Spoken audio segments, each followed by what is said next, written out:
Hi everyone, Rosina Starr. It's holiday weekend. How you all doing? Great. So recently I had a subscriber contact me about a couple life coaches, and that's what this video is going to be about today. Is going to be about my view and my beliefs and just maybe things for you to think about as a person, and you can make your own judgment from the information that I'm going to share. I'm not here to sway anybody's opinion or have you take my side or anybody's side at this video. It's to basically give you different views of what my brain thinks and processes the information and just show it to you, and you can decide for yourself what you think of these certain people I'm going to talk about and their channels and what they've been through, also with the way that I was treated. So let's get started. If you like this video, please like, share, and subscribe. The title to this video is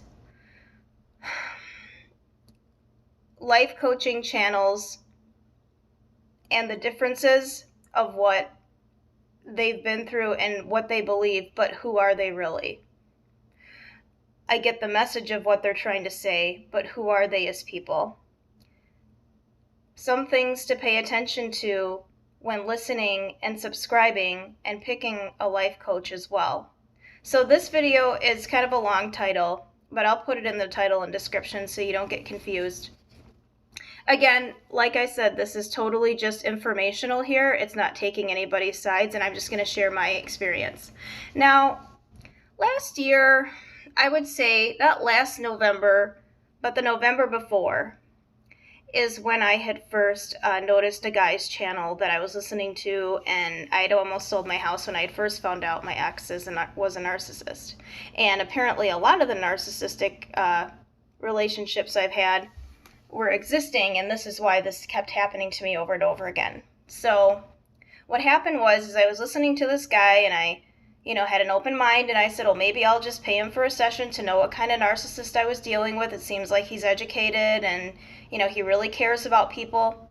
Sure enough, I make my PayPal payment, and he was so concerned about the PayPal payment that he would get paid.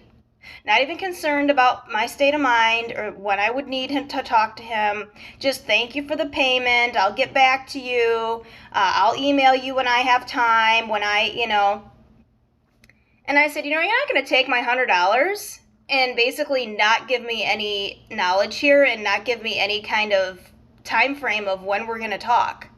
So anyway, this guy was not good to talk to me twice in a row with scheduling. Something always came up or something happened.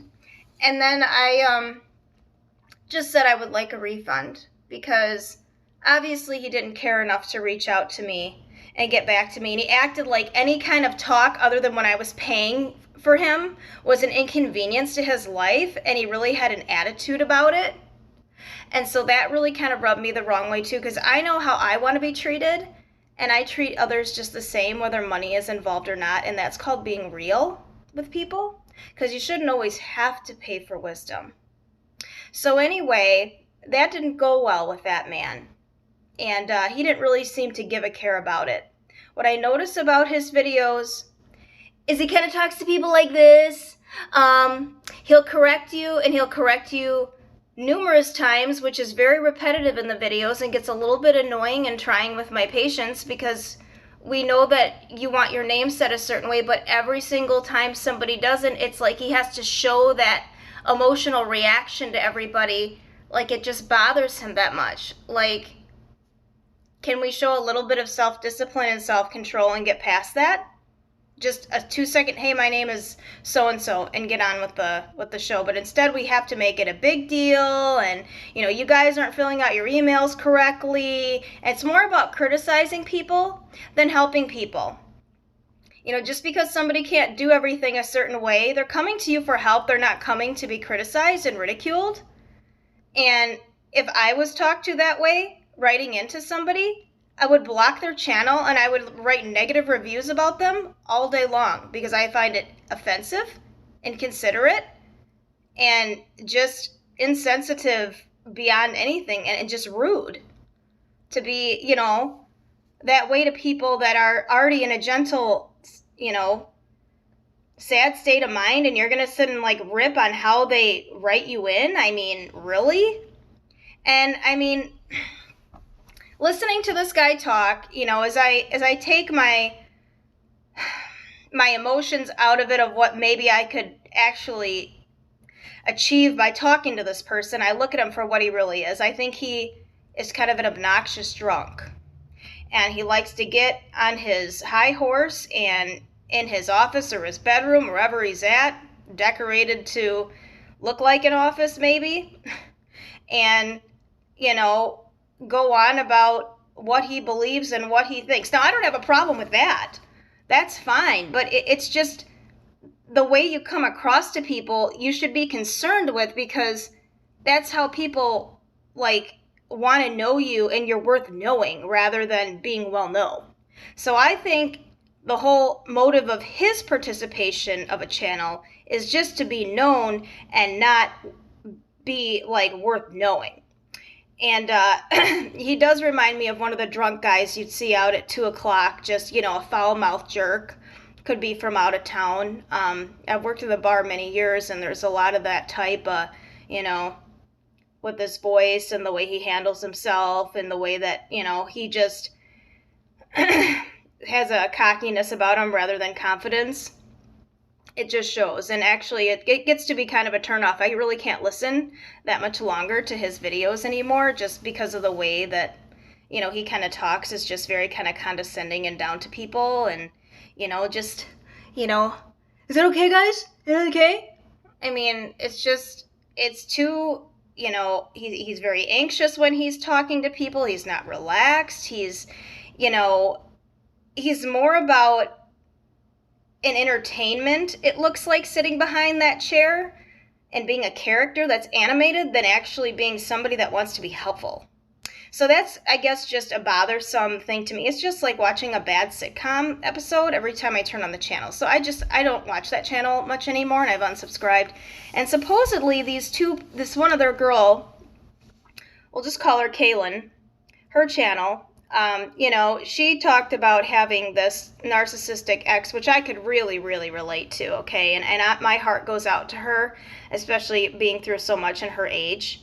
And she had this meetup with this, guy that I just told you about his channel, and how he, couldn't coach me, and he did give me a refund at the end of everything. But it was just, way too much of a hassle, and just all about him rather than it being about helping me and, both of us getting our needs met. So that right there is enough to tell you maybe that's not what he says he is. Maybe he is not who he's portraying to be. However, that was my experience. Maybe not everybody has those experiences, right? But I'm a pretty straightforward person. I'm a real person. I have never burned anybody on purpose. And if I have, and I was called on it, I always, tried to make it right. And so this other woman, talked about going back and forth to this guy and moving back in with him so often. And I look at her, and she reminds me of my godmother, Jill, that passed away. Jill was a severely, severely emotionally driven person and an addict. And you can't sit there on your channel and act like this guy does all these drugs and all these girls and has all these parties and this lifestyle, and you're not going along with it. Because I think she left that part out of the scenarios when she was going on or talking about all of her, experiences with this guy, because I've had a guy similar to that, and they don't want girls that are straight. They won't be with them very long at all. They certainly won't spend years with those girls either. So if she was addicted to a substance, that could have kept her going back to him, not just him. And generally, that is what a couple that are addicts share in common, unless the girl or the guy is just, he has so many other people, he doesn't want her anymore, or she actually branches off to get her own either rehab help or her own dealer separately from him. So that whole situation, there's a lot she's leaving out about her part and how she felt and what she was doing. I honestly believe that because the way she talks, the way she looks, how she has a lot of deflection when she talks about her experiences. And, you know, the way that I can just feel the desperation in her videos of how she comes across. Like, she's very over emotional type person. She's always very anxious. She's very, you know, got to keep busy. Doesn't pay too much attention to detail, tries not to feel things too deeply, and always just kind of jonesing for something. That's what I kind of see when I look at her, as somebody that has done a lot of drugs in my life and that has known people on them. Just being honest, that's what this channel's for. And sometimes I'll just do things to know what I see when I see it. Even if I don't continue to do substance abuse or take pills or any of that as a lifestyle, I do it just so I can recognize what I'm hearing and who I'm seeing in front of me. And it really makes sense. If you have the self-control and the mind control to do that, oh, is it amazing? I mean, it's like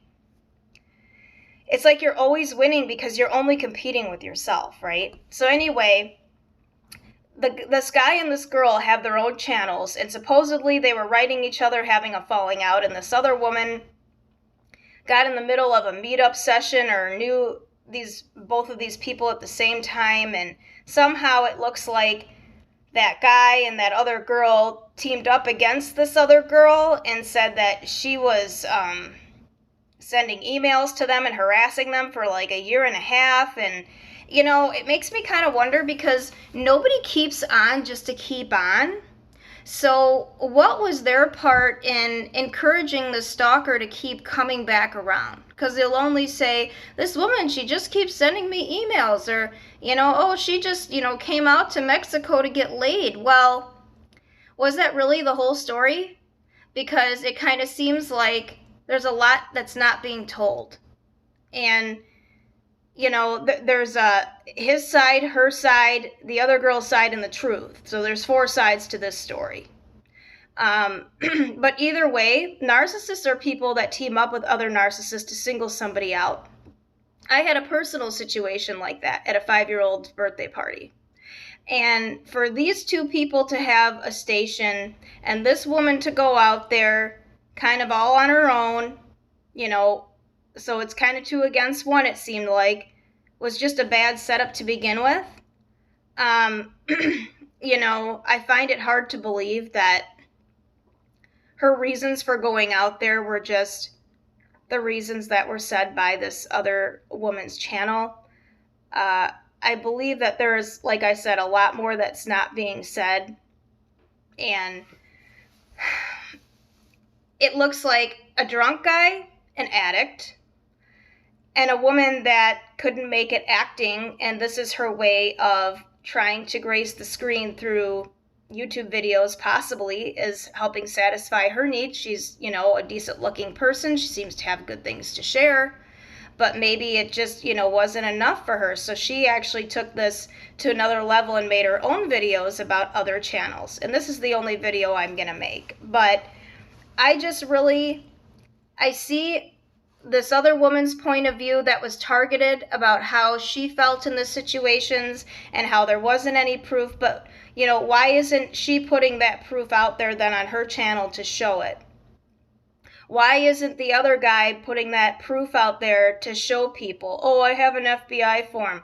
Well, okay, what's the name on there? Let's really look closely at that information. Let's not wave it around like we're in the classroom, you know, and then putting it on the desk and putting our hands over it so nobody can see it, you know. And then this other girl, you know, with her channel, it's, oh, this girl's envious, she's obsessed with me. Was she, or was there something agreed upon that didn't get delivered? Is there something else about this woman that maybe you could have helped and you didn't? Because we're all here to help each other. We're not here to trash each other's channels. We're not here to criticize people when they write in. And we're certainly not here to have debates about things that get legalities involved for no apparent reason. I mean, if somebody isn't having fun at a meetup, you should talk about it. You shouldn't just have the meetup and, you know, make a video about it later about how awful that person was. Why can't you just talk to that person? I mean, I have some balls. Like, I'll talk to people, whether I'm at a store or whether it's somebody that ripped me off. I'll say, hey, this is a bunch of crap, and I'm not going to deal with it. What are you going to do? Make it right. You know, your card readers aren't working at the gas station. Is there a reason for it? You should put signs out there to not inconvenience me to come in. You know, I believe that you ripped me off $10 at the store, and I'm going to stand here until I get my $10, and then I'm going to leave. Yeah, so, I mean, it just seems to me, if these people all had a problem with each other, if they wouldn't have went to the other person instead of going to the person they should have went to, none of this could have grew to be the way it was. And obviously, there's a triangulation game going on, it looked like. Whether it was two narcissists with one empath or just meaningless gossip and mindless conversations that went nowhere for publicity, I really hope it helped them gain what they were looking for, because it really revealed who the people on the channels are by their own behavior. And there's no doubt about that. And it's definitely noted. You know, and I won't recommend anybody that, you know, to those people that I know that I have my own views on to, you know, get help from based on my own experiences alone. I mean, I can't get one to email me back and one to, you know, even respond. And it's like, you know, I treat people how they treat me, and that's fine if you're not on my level. And some people are just not meant to be, and they'll never know what it's like. But here we are. Well, this video is getting kind of long. I just wanted to share and put that information out there about people. And if you have anything else to share with me, Rosina, RYTENOW666 at yahoo.com. I'd love to hear your thoughts. Thanks again, guys. Have a good holiday weekend.